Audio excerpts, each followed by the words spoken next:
3. Shalom teman-teman, perkenalkan nama saya Ica Sokresya Brusubakti dari kelas 11F Kesehatan 1. Jadi di sini saya akan menjelaskan materi ilmiah yang terkait tentang koloid. Langsung saya yang pertama ini saya akan menjelaskan sistem dispersi. Di mana sistem dispersi itu sendiri adalah suatu sistem yang terdiri dari dua fase yang berbeda, di mana satu fasenya itu terdispersi, dalam fase lain itu pendispersi. Di sini saya akan menjelaskan jenis-jenis dan sistem dispersi. Yang pertama itu adalah larutan. Larutan termasuk ke dalam homogen, sedangkan koloid dan suspensi itu termasuk ke dalam heterogen. Di sini saya akan menjelaskan perbedaan antara larutan, koloid, dan suspensi. Yang pertama itu adalah ukuran, di mana ukuran dari larutan itu lebih kecil dari 100 nanometer, koloid itu 1 sampai 100 nanometer, sedangkan suspensi itu lebih besar dari 100 nanometer. Nah, perbedaan kedua itu adalah fase, di mana larutan itu memiliki satu fase dan koloid suspensi itu memiliki dua fase. Nah, perbedaan yang ketiga itu adalah perbedaan kestabilan, di mana di dalam larutan itu kestabilannya itu sangat stabil dan di koloid itu kestabilannya itu relatif stabil, sedangkan di suspensi itu kestabilannya itu tidak stabil. Nah, perbedaan yang keempat itu adalah pemisahan, di mana di dalam larutan itu pemisahannya itu tidak dapat disaring, begitu juga di koloid, dan di suspensi itu pemisahannya itu dapat disaring. Di sini teman-teman, saya akan menjelaskan contoh-contoh dari jenis-jenis sistem dispersi itu sendiri. Yang pertama itu adalah contoh larutan, yang saya ambil contohnya itu adalah larutan garam. Dan yang kedua itu adalah contoh koloid, yang saya ambil judulnya, contohnya itu adalah susu dan santan. Dan contoh yang ketiga itu adalah contoh suspensi, yang saya ambil contohnya itu adalah air dan minyak. Baik teman-teman, yang kedua itu saya akan menjelaskan apa itu koloid. Koloid merupakan suatu bentuk campuran dua atau lebih zat yang bersifat heterogen, namun memiliki ukuran partikel terdispersi yang cukup besar sehingga mengalami efek tinggal. Nah, adapun istilah dari koloid itu sendiri berasal dari bahasa Yunani, yaitu kola dan oid. Kola berarti lem, sedangkan oid berarti seperti. Istilah koloid pertama kali diperkenalkan oleh Thomas Graham pada tahun 1861.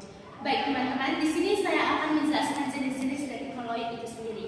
Yang pertama itu adalah fase terdispersi padat cair gas, medium pendispersi meliputi padat. Jenis-jenis koloidnya itu adalah sol padat, emulsi padat, busa padat. Contohnya itu adalah mutiara, kaca warna, keju, dan mentega. Dan yang kedua itu adalah fase terdispersi padat cair gas, medium pendispersi meliputi cair. Adapun jenis-jenis koloidnya yaitu sol, gel, emulsi, dan busa. Adapun contoh-contohnya yaitu batu atung, kerupuk, susu, mayones, santan, krim, dan pasta. Dan yang ketiga itu adalah fase terdispersi pada cair, medium pendispersi meliputi gas. Adapun jenis-jenis koloidnya yaitu aerosol padat dan aerosol cair. Adapun contoh-contohnya yaitu abu, asap, awan, dan kabut. Adapun sifat-sifat dari koloid itu terbagi menjadi 5. Yang pertama itu adalah efek tindal. Efek tindal adalah gejala hamburan cahaya oleh partikel koloid yang membuat berkas cahaya terlihat saat melewati campuran koloid. Adapun contoh dari efek tindal ini, yang pertama itu adalah susu, larutan pati, kabut, dan asap. Dan yang kedua itu adalah gerak brown. Gerak brown adalah gerakan acak dari partikel-partikel kecil yang tersuspensi dalam suatu medium. Gerakan ini tidak teratur dan tidak dapat diprediksi dengan mudah. Adapun contoh dari gerak brown itu sendiri, yang pertama itu adalah partikel debu di udara, serbuk sari dalam air, partikel asap di udara, dan busa sabun.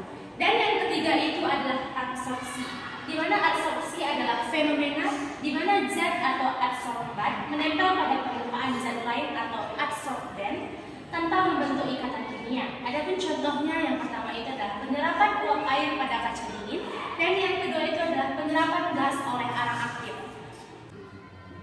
Sifat yang keempat adalah heterogenitas, di mana heterogenitas dalam koloid merujuk pada perbedaan ukuran, bentuk, atau komposisi partikel-partikel yang terdispersi dalam fase pendispersi.